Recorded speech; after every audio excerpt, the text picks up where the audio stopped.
Shalom,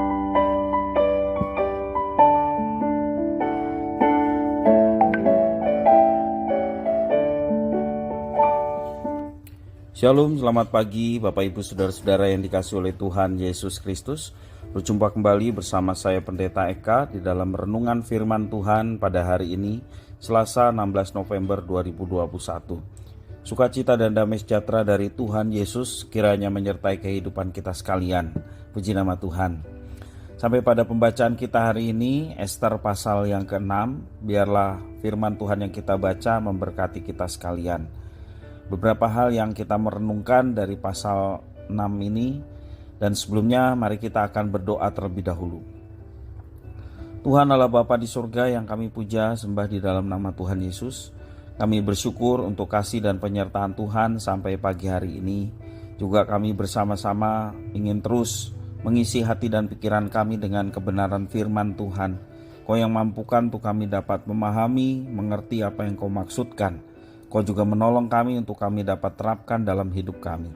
Terima kasih Bapa, terpujilah namamu. Demi nama Tuhan Yesus Kristus kami sudah berdoa dan bersyukur. Haleluya, amin. Bapak Ibu Saudara-saudara yang dikasihi oleh Tuhan, seringkali orang berbuat baik untuk mendapatkan balasan yang setimpal dengan kebaikannya. Misalnya orang tua berbuat baik kepada anak-anak perantauan. Aku berbuat baik kepada anak ini rantau jauh dari orang tuanya, supaya apabila anakku pergi merantau, ia pun mendapatkan kebaikan dari orang lain. Demikian juga ketika kita berbuat baik pada seseorang, kita berharap bahwa orang tersebut mengingat kebaikan kita dan satu saat dia juga baik sama kita.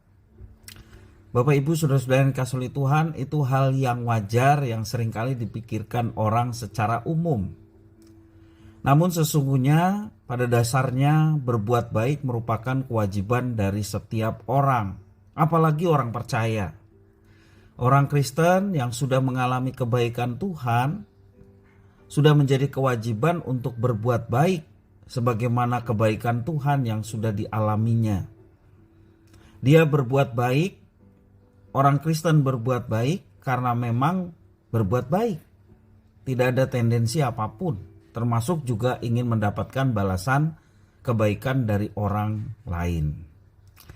Sekali lagi tujuannya bukan untuk memperoleh penghargaan, melainkan membuat diri menjadi pribadi yang lebih baik daripada sebelumnya. Ketika dunia dipenuhi dengan kebaikan, maka proses kehidupan akan berubah menjadi hal yang sangat membahagiakan. Itu kalau dunia dipenuhi dengan kebaikan. Sebab setiap orang akan selalu mengingat dan mengenang siapa yang telah berbuat baik kepadanya, siapa yang menanamkan kebaikan di dalam dirinya.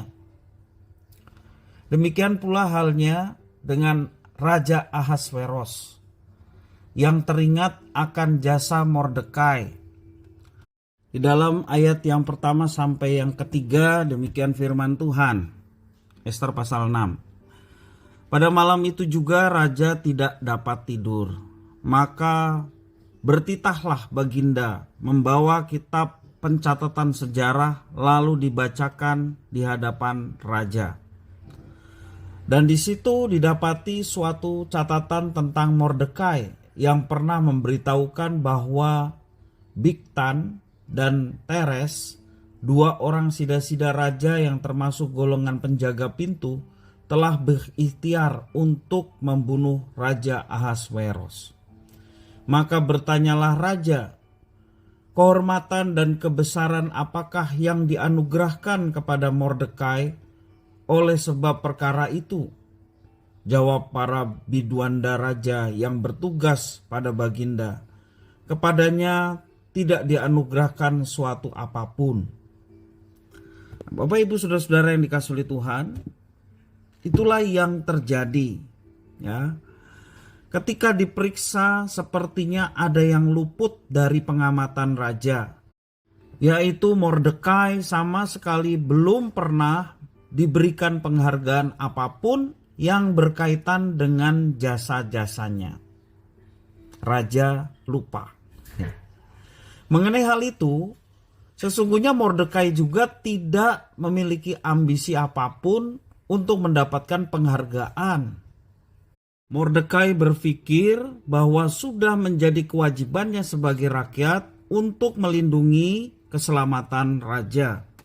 Tidak ada tendensi apapun dari setiap perbuatan yang dilakukan oleh Mordekai. Dia tulus melakukannya. Situasinya menjadi tambah menarik karena di satu sisi Haman berencana menjerumuskan Mordekai pada tiang sula, sedangkan di sisi lain raja ingin menghadiahkan sesuatu kepada Mordekai yang telah berjasa kepada kerajaan Persia.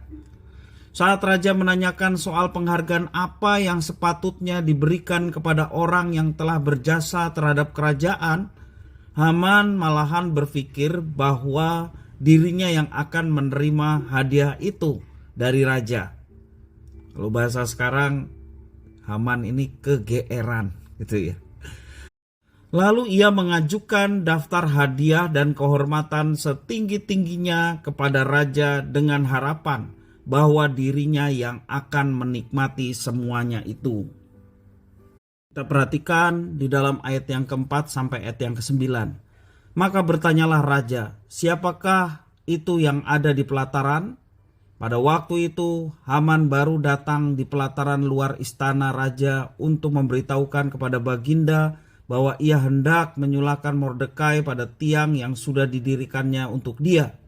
Lalu jawab para biduanda raja kepada Baginda, itulah Haman, ia berdiri di pelataran. Maka titah raja, suruhlah dia masuk. Setelah Haman masuk, bertanyalah raja kepadanya, apakah yang harus dilakukan kepada orang yang raja berkenan menghormatinya? Kata Haman dalam hatinya, kepada siapa lagi raja berkenan menganugerahkan kehormatan lebih daripadaku?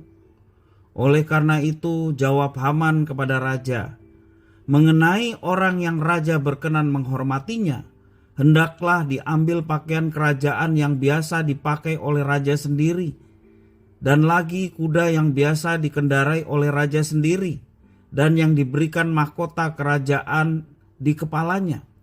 Dan hendaklah diserahkan pakaian dan kuda itu ke tangan seorang dari antara para pembesar raja, orang-orang bangsawan, lalu hendaklah pakaian itu dikenakan kepada orang yang raja berkenan menghormatinya.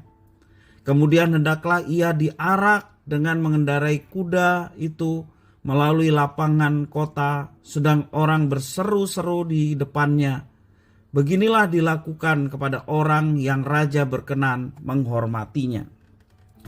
Bapak Ibu Saudara-saudara yang dikasihi oleh Tuhan, dari peristiwa yang tercatat dalam Ester pasal yang ke-6 ini, kita diajarkan kebaikan pada akhirnya akan menang. Sebab Tuhan tidak pernah tertidur. Gusti boten sare. Ia tahu segala sesuatu yang ada di dalam pikiran dan hati manusia. Ia akan memberikan ganjaran setimpal bagi setiap orang menurut perbuatannya. Karena itu janganlah berputus asa maupun pesimis melakukan kebaikan. Meski dunia ini seakan-akan penuh dengan ketidakadilan, tetaplah melakukan yang baik. Lakukanlah yang terbaik dan tebarlah kasih Allah, karena kita ini adalah anak-anak terang. Dan percayalah, apa yang kita tabur, kebaikan seperti Mordekai, tidak menjadi sia-sia. Memang sekali lagi, apa yang kita tabur, yakni kebaikan, janganlah kita memiliki tendensi apapun ketika kita berbuat baik. Berbuatlah baik karena kita memang mau berbuat baik. Berbuatlah baik untuk Tuhan, walaupun kita lakukannya untuk manusia. Seperti kata firman Tuhan, lakukanlah segala sesuatu seperti untuk Tuhan dan bukan untuk manusia. Artinya segala sesuatu yang kita lakukan adalah yang terbaik. Sepanjang kita dipercayakan kehidupan di dunia, taburlah kasih, taburlah kebaikan, sehingga nama Tuhan dipermuliakan dan hidup kita boleh menjadi berkat bagi sesama. Biarlah firman Tuhan ini boleh memberkati kita sekalian. Mari kita akan berdoa. Tuhan Allah Bapa di surga, yang kami puja sembah di dalam nama Tuhan Yesus. Kami sungguh bersyukur dan berterima kasih atas firman Tuhan pada pagi hari ini. Engkau memampukan untuk kami menabur kasih, menabur kebaikan dalam kehidupan yang Tuhan percayakan kepada kami. Karena memang seharusnya demikianlah orang-orang tebusan, yakni kami sekalian yang mendapat kasih karunia keselamatan di dalam Kristus. Dan memang kami ditebus oleh Tuhan untuk melakukan pekerjaan baik, di mana Tuhan sudah merencanakan kebaikan bagi setiap orang yang percaya. Terima kasih ya Tuhan atas firman-Mu. Engkau yang memimpin hidup kami untuk kami dapat melakukannya. Hanya di dalam nama Tuhan kami Yesus Kristus, Tuhan kekasih jiwa kami sudah berdoa dan bersyukur. Haleluya. Amin.